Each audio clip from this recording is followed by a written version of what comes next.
Hola a todos y bienvenidos al podcast Más Transparencia, episodio número 4, lanzado el 6 de julio de 2023. Hoy partimos con un nuevo formato, nos acompaña Constanza Pérez, la Connie, periodista de la Fundación, porque así esperamos tener un podcast más fluido entre dos personas. Y hoy día vamos a hablar sobre el caso convenios, también llamado caso fundaciones, de todas estas transferencias directas de dinero entre, entre organismos públicos a fundaciones y corporaciones. Antes de entrar en ese tema, vamos a hacer un par de noticias de la fundación. Em, si algunos de ustedes siguen nuestro trabajo y usan nuestra herramienta, se habrán dado cuenta que hace unos días bajamos los buscadores Reguleque y Dueños Directos. Reguleque permitían buscar gente que trabaja en el Estado, llamar bastante completa, teníamos también asesores parlamentarios y municipalidades que no están sujetas hoy en día al sistema como del Consejo de la Transparencia, y Dueños Directos que permitía hacer una búsqueda de dueños de empresas.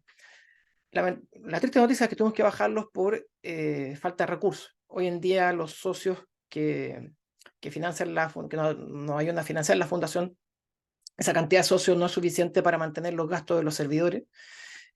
Los primeros años pudimos funcionar, a pesar de que es una fundación nueva, porque recibimos un aporte con emprendimiento de Amazon, pero ese aporte se acabó hace un tiempo ya y ahora llega a un nivel que era insostenible.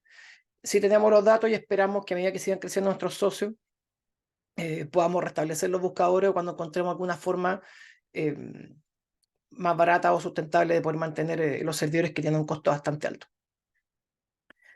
Aún así, por eso invitamos a la gente es una triste noticia, pero por favor que nos sigan apoyando y vamos a seguir, lanzamos también unos repositorios de municipalidad, tenemos las actas de los consejos de Recoleta, Santiago, Las Condes, Lo Barnechea, y esperamos seguir sumando municipalidades que permiten también detectar los temas, buscar por tópicos, por ejemplo, muy útil en el caso, no sé, por ejemplo, Santiago, Serradella, si uno quiere buscar qué es lo que se habló en el Consejo, cómo se aprobó esa compra, uno puede buscar por tema en estos repositorios que tenemos en la Fundación, los va a poner en las notas del podcast. Y en otra noticia, bueno, también que tiene que ver con Serradella, nosotros ya estamos, por así decirlo, empezamos el proceso legal para que la Municipalidad de Santiago transparente el, quiénes trabajan y cuáles son los contratos que tiene la Corporación para el Desarrollo de Santiago. Esto se relaciona con Serradella porque se han seguido las noticias, se supo esta semana que los tasadores, que esos que tasaron esta clínica en muchos millones, compartieron un grupo de WhatsApp con una profesional que trabaja en la Corporación del Desarrollo Santiago, así se llama. Y la respuesta de la municipalidad fue que se trata de una persona ajena, que es externa al municipio, que es una entidad privada, y la verdad que la Corporación de Desarrollo de Santiago, como muchas otras corporaciones municipales, son financiadas en gran parte por la municipalidad. La corporación, nosotros cuando le presentamos a ellos nos solicitó acceso a la información porque no han acatado el dictamen de la Contraloría que lo sumaba a la ley de transparencia, ellos se escudan en que no son una corporación municipal, así que bueno, seguiremos con el camino legal para que bueno, se demuestre que sí tiene que sujetarse a la ley de transparencia. En ese mismo ámbito, también otra noticia, también empezamos el mismo curso legal a través de un amparo con la Fundación Teatro de las Condes. A propósito de las transferencias a fundaciones, no todas las fundaciones son como entidades privadas, por así decirlo, que tienen alguna motivación, sino que también existen fundaciones creadas por municipios, como es la Fundación de Providencia, también la Fundación de Las Condes. Hay muchas más fundaciones municipales, y en el caso de la Fundación Teatro Las Condes, que recibe al año alrededor de 4.000 millones, entre 3.000 a 4.000 y tantos millones de pesos, que es una enormidad de dinero, no hay ningún tipo de transparencia de los contratos, por ejemplo, que hace el teatro, de quienes trabajan ahí, tampoco hay actas de directorio, en la página web, la última en memoria que hay, tienen más de 10 años, entonces nosotros queremos poder acceder a esa información y empujarlo como fundaciones que se sometan también, como reciben fondos públicos y ejercen una labor claramente pública, que transparenten, porque la ciudadanía tiene derecho a saber en qué se gastan esos dineros municipales. Eso, partamos ahora con el tema de las fundaciones, Connie. Súper. Yo creo que podríamos partir explicando un poquito el caso, haciendo un resumen para las personas que no conocen lo que pasó. No sé, Juanjo, si podéis dar unos minutitos para eso, para contextualizar. Sí, a ver, el llamado, no, mira, estamos, desde que estalló el caso, hace aproximadamente 2 semanas, día por medio hemos conocido una fundación nueva. Eh, Creo que al principio le llamaban caso fundaciones, ahora es caso convenio. Estos son puras fundaciones que colaboran con el Estado y se llama como organismos colaboradores del Estado, donde hay fundaciones y corporaciones sin fines de lucro. Eh, También hay otras entidades.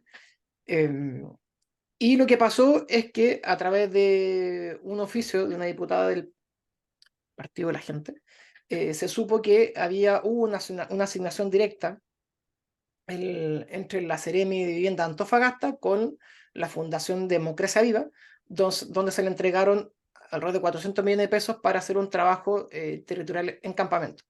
El tema delicado ahí es que el Seremi de Vivienda eh, había sido parte del equipo de Catalina Pérez, eh, la diputada de Revolución Democrática, y quien era el presidente de esta fundación es el pololo de ella, la pareja de ella. Entonces aquí, y además la fundación era bastante nueva, y pues como se pudo ver también en el reportaje, el trabajo realizado eran, para los montos transferidos, no se veía mucho trabajo. Y la verdad también es que a esta fundación se le entregaron 400 millones en pagos distintos, pese a que las primeras horas ni siquiera se habían concretado, sino había una rendición de cuentas y se aprobaron distintas transferencias. Ahora también lo que se ha sabido es que tiene más antecedentes. Parte de las personas que trabajaban en esta fundación también eran personas, dicen que hay personal de la Seremi ahí, que es quien tenía que fiscalizar estos trabajos, es decir, un tema de doble contratación. Son 6 personas. eh, y bueno, ahora también el presidente de la fundación dijo que iban a restablecer, como iban a volver los recursos, y así a través de este caso se empezaron a investigar un montón de otras transferencias a fundaciones y la fiscalía, ahora llevan como tres, la fiscalía también de la región de los lagos, ahora también hay un anuncio hoy día, una fundación en Arica, han habido otras fundaciones cuestionadas en el Maule. Son varias las transferencias que se están cuestionando a estas fundaciones, principalmente uno, porque las fundaciones o no tendrían el giro para lo que fueron contratadas, o también habría algún nexo político entre quienes dirigen estas fundaciones y los seremi o gobernadores que entregaron los fondos. Y eso es lo que se está investigando. Ahora la fiscalía todavía no habla de ningún delito, pero la investigación que está haciendo la fiscalía justamente para ver si hay algún tipo de delito o no. Eso como a grandes rasgos.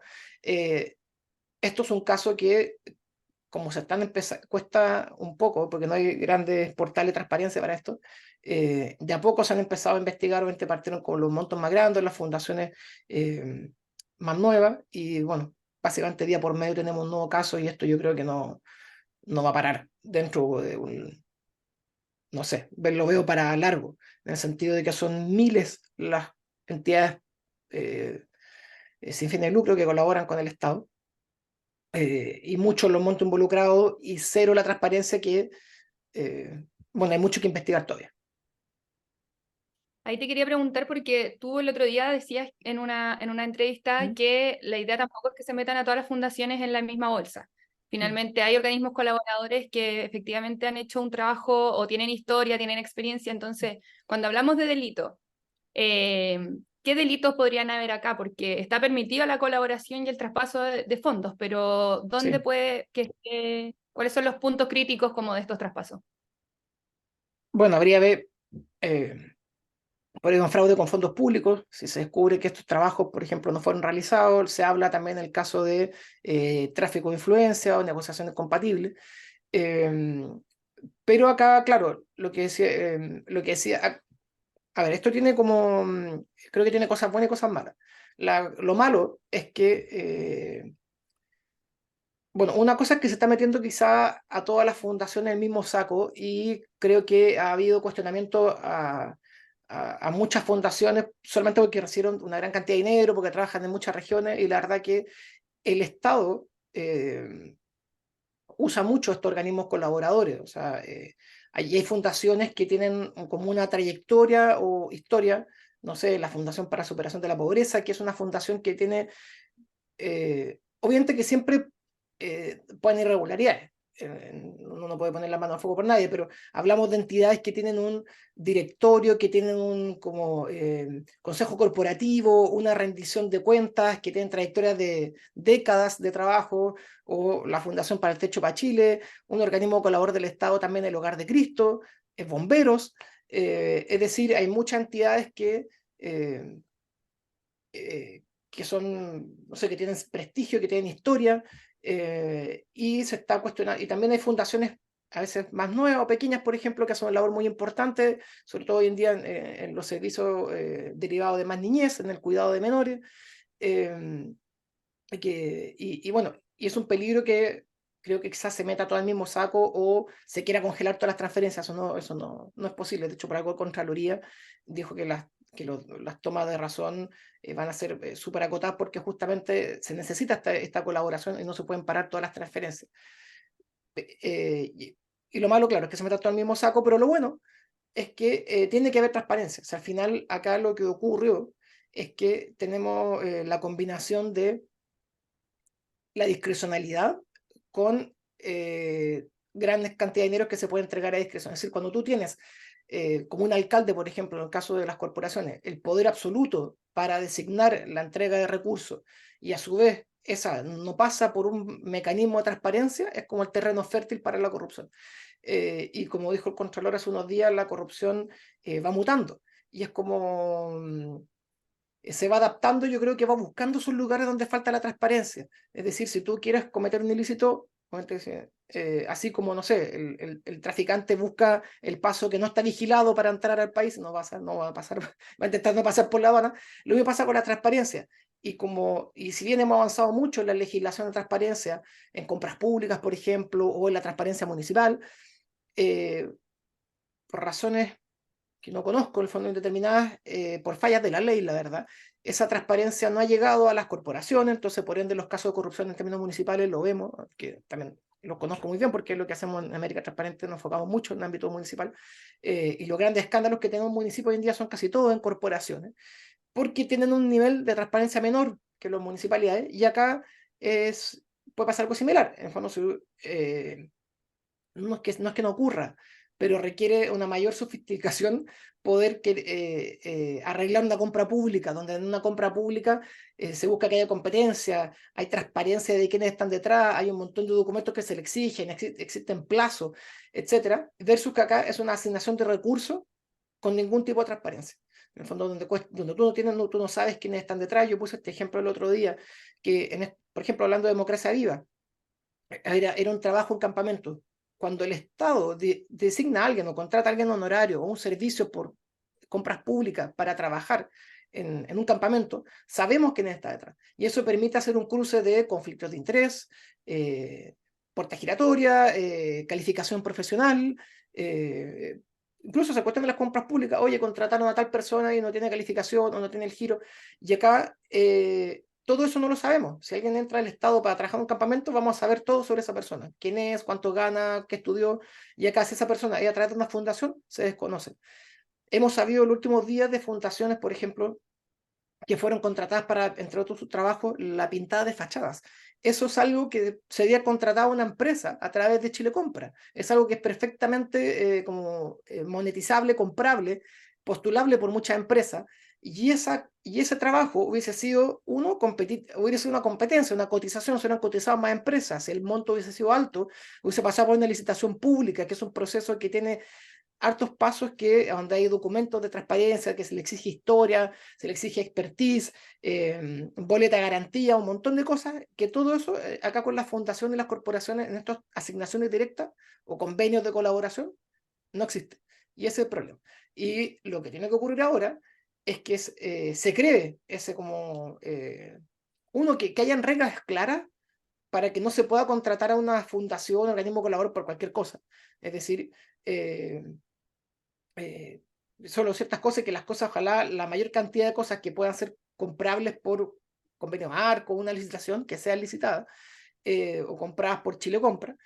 Y dos, dotar a todo esto ecosistema de transparencia, así como existen en las compras públicas o en otro tipo de contratación del Estado. Acá la rendición de cuentas es súper opaca, no se sabe quién está detrás. Acá cuando hay dinero público, debemos saber todo el fondo sobre ese gasto atrás, a quién se contrató, cuánto se le pagó, qué calificación tiene, dónde está la rendición de cuentas, etc.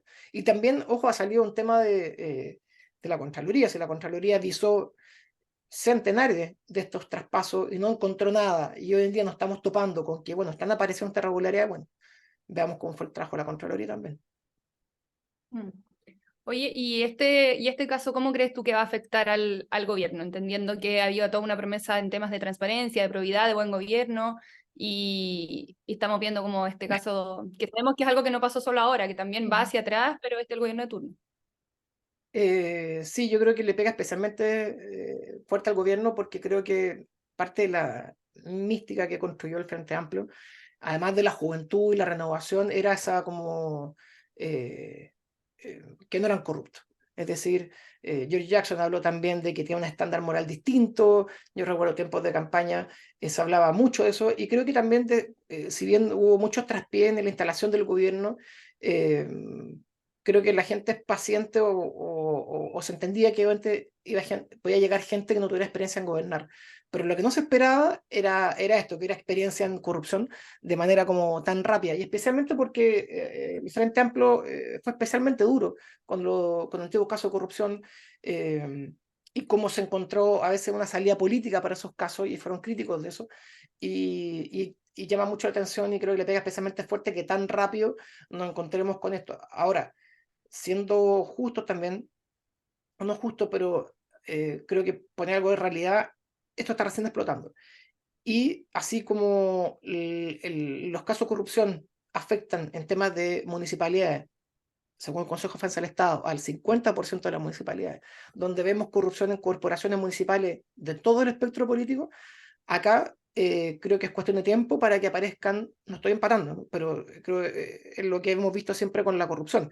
Cuando tenemos estos espacios que permiten asignar dinero de manera fácil y sin un marco de transparencia, vemos que hay casos de corrupción. Entonces, yo creo que falta poco para que empecemos a ver, y eso va a salir mucho quizá en medios más bien regionales o en radios porque ya han llegado un par de denuncias pequeñas, pero poniendo ejemplos de, a veces, son cosas súper chicas que no han llegado, pero a veces, por ejemplo, juntas de vecinos que no rinden los fondos, que son también este mismo tipo de colaboradores, estos organismos colaboradores del Estado también son juntas de vecinos, y esas se les transfieren fondos para que hagan algo, después no la rinden. Y creo que van a aparecer más casos también en gobiernos anteriores, porque es muy tentador utilizar esta modalidad donde hay una asignación directa, no necesariamente quizás con corrupción, pero al menos vamos a encontrar que no hubo quizá un proceso, sino que hubo cierto favoritismo con alguna fundación, y algo así vamos a encontrar, o se va a encontrar seguro por muchos años hacia atrás, porque como te digo, cuando tenemos la combinación de la falta de transparencia y la discrecionalidad de la asignación de recursos, lamentablemente se dan casos de corrupción. Y lo que hemos aprendido creo que es que la corrupción no tiene color político, y invade todo el espectro. Ahí, considerando también el tema de la magnitud que tú mismo dices, Mm. que va a empezar a salir más casos y que también se ha visto que todas las semanas, día por medio, va saliendo una Mm. fundación nueva con más o menos plata. ¿Qué tan grande crees que puede llegar a ser esto? También comparaste esto quizás como con un nuevo Sokimich. Mm. En un momento fue la metodología de las boletas ideológicamente falsas, hoy es el traspaso a fundaciones. ¿Qué tan grande crees que puede llegar a ser esto? Yo creo que va a ser así de grande, y espero también que sirva para proceder rápidamente. Creo que a veces, por ejemplo, cuando se crean las comisiones estas para regular este tipo de problemas, lamentablemente después son la clase política, nuestros parlamentarios, los que a veces no se conocen. Por ejemplo, después de la comisión Engel, eh, la gran parte de la regulación en el mundo municipal no se aplicaron. Y a mí me daría mucha pena, y creo que sería muy malo si después de la comisión que se acaba de crear, que dirige María Jaraquemada, que preside, de las recomendaciones que salgan de ahí no se apliquen todas ellas en crear un portal de transparencia, un sistema de transparencia de este tipo de asignaciones. Y que se regulen mejor. O sea, acá no es que falló la regulación, yo lo he dicho, es que no había regulación. Acá era una forma de que tenían organismos regionales, que tienen gobernaciones, que tienen municipalidades de hacer estas asignaciones, entregar subvenciones, asignaciones de manera directa. Y que, bueno, algo también que he dicho es que acá no hay que poner la mano en fuego por nadie. Si uno de los organismos que recibe estas asignaciones, por ejemplo, son las entidades VITA, y funcionaban a la vista del público bastante bien, que ofrecían un servicio de deporte, servicio de cultura, etcétera, y lo que hemos visto, bueno, que de ahí se usó como un mecanismo para extraer fondos municipales. Entonces, bueno, que haya necesariamente es una organización que haya hecho que haya un trabajo hace bien realizado, bueno, habrá que ver y analizar cómo estuvieron las rendiciones, cómo se gastó el dinero público. Y sobre el caso, compararlo con el caso SUQM, cuando partió el tema del financiamiento de campañas políticas, recordemos que lo primero que supo era solo un sector político, y el sector está feliz de que afectara solo a ellos, pues vimos que fue transversal y bueno, y la verdad que creo que va a pasar un poco lo mismo, porque acá no es que solo el gobierno de turno pueda asignar estos dineros, sino que también esto afecta a gobernaciones, que no todos los gobernadores son de gobiernos, también que hubo un gobierno, 2 años atrás teníamos otro gobierno, que estos organismos colaboradores también trabajan en municipios, y tenemos ahí un universo de partidos políticos gigantes. Entonces, a mí también me encanta esta noticia dentro de la labor educativa que hacemos como fundación, porque el registro de transferencias del Estado, que ponemos el link también en, en las notas del capítulo, era un registro muy poco conocido, que nosotros en las capacitaciones que hacíamos lo mostrábamos, y creo que ahora que se conoce más, espero, sobre todo, porque es imposible que los medios hoy en día, los grandes medios, o la gente que está investigando esto, abarque todo el mundo municipal, son más de 300 municipalidades, y ojalá más periodistas, más ciudadanos lo aprendan a usar, porque creo que hay un gran tema también con las transferencias a los municipios en todo el país hacia todo tipo de organismos colaboradores. Y ya una pregunta para ir cerrando, ¿Mm? Juanjo. Ya hablando como un poquito más del futuro, tenemos esta comisión que se creó, Ujú. pero hay, bueno, está la ley de transparencia 2.0. ¿Hay algo en esa ley que tenga que ver con esto o a nivel como de legislación hay que partir algo de cero? ¿Con esta comisión o sin esta comisión hay que partir de cero a legislar en torno a los traspasos a estos organismos? Sí, justamente ayer, o el martes, fue que me invitaron a una comisión del Congreso y dijeron que iban a pedir que se ponga urgencia. La ley de transparencia 2.0, que tenía en marzo discusión inmediata, y ahora en junio se le bajó urgencia simple, así que ojalá se restablezca esa urgencia, establece, uno de los puntos es que toda fundación, corporación, entidad colaboradora del Estado, de municipalidades, que reciba más de, son 1.500 UTM, son como 90 millones, y que eso represente más del 33% de sus ingresos totales, esos 90 millones al año, y que represente más del 33% de sus ingresos del año, también tiene que quedar sujeta a la ley de transparencia. ¿Qué significa? Que vamos a poder, se puede pedir vía ley de transparencia, y también tiene que haber mayor transparencia del gasto de esos recursos para pedir, por ejemplo, información de a quién se está contratando. No sé, en el caso de Democracia Viva, que puso como unos tambores de agua, una luminaria, bueno, podríamos pedir, o también recién se supo que había gente que tenía doble contratación en la Ceremi. Entonces, podríamos pedir el listado de la gente que trabaja ahí, el listado de los contratos, es decir, habría todo, ya estarían sujetas a la ley de transparencia, y podríamos exigirle a estas fundaciones, que son organismos privados, la entrega de documentos. Así que sería un avance. De hecho, acá no habría que hacer una ley nueva específicamente para este caso si aprobásemos la ley de transparencia 2.0, que trae un montón de mejoras, donde también suma la ley de transparencia a las corporaciones municipales, etcétera. Si esa ley se aprueba, que ahora está en segundo trámite constitucional, habría ya un avance con esto. Pero también creo que es importante, así como tenemos el portal de compras públicas, Mercado Público, Chile Compra, y Chile Compra sacó hace poco más de un año un portal de datos abiertos maravilloso, que hace muy fácil y tiene todos los datos sobre las compras públicas.